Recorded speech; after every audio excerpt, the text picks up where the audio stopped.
Greetings everyone, Brett here with Hammerhead Model Making. We are back with another 5-minute review.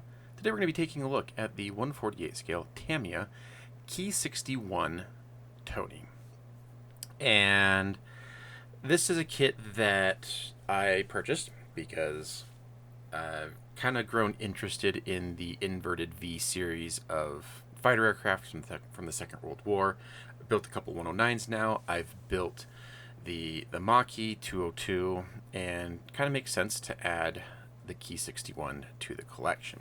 And with Tamiya, it's really hard to go wrong. So overall impression is pretty nice. It's fairly straightforward and simple kit. It comes on 3 gray sprues and 2 clear sprues. So there's really not a tremendous amount to the kit, but overall it looks pretty nice. Tamiya isn't necessarily known for like super high fidelity when it comes to surface detail, so you get some panel lines, recessed panel lines, a few rivets, a few fasteners, things like that. But I mean, it all looks good, and in scale thickness, and you know, what is there looks top notch.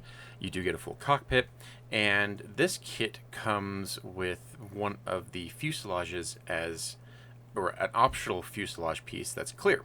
So if you wanted to, you could kind of display it partially open, and you do get a rather simplified engine, but overall it looks quite nice. You do get a few optional things with this: optional canopy, a couple of positionable flight surfaces, control surfaces, things like that. Here's the engine. It's very basic, but you know, perhaps it's an opportunity to do some detailing.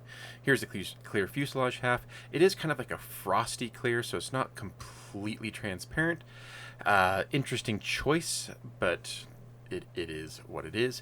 The actual canopy parts, the clear parts, are just crystal clear, pristine, and almost no distortion on some of the rounded parts.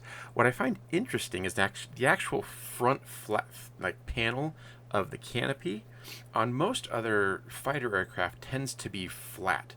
This one has like a slight bulge to it, which I never knew. It's interesting. Taking a look at the decals, the registration looks really nice. Colors look nice. They've tried hard to minimize the amount of like excess carrier film on this, but I do have my issues with Tamiya decals. I find them to be grossly overly thick, and I noticed there's kind of like a lot of weird like marks in the decals, like actual like physical deformations in the decal itself. But you do get 2 sets of markings plus stencil data, and then some masks. You do have to cut the masks out. They are not pre-cut, just be aware.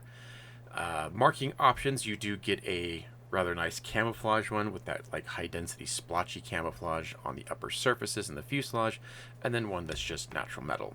And both of them look really nice, really attractive, very colorful. They would both be fun to do. So taking a look at the instructions, this is typical Tamiya quality instruction, and like most other aircraft models, starts in the cockpit. You do all the interior stuff. There's actually quite a lot of interior things going on here, and then we do like the fuselage, wings, the rather complicated radiator, wheels, that kind of stuff, canopy, propeller. So it's all straightforward. This looks like a very nice kit. Excited to get this one on the bench at some point, and yeah, definitely give this one a couple thumbs up, and would recommend anyone that's interested in World War II fighter aircraft, or specifically Japanese aircraft, definitely one to add to the collection. Thanks for watching. We'll see you all on the next video. Take care, everyone. Bye.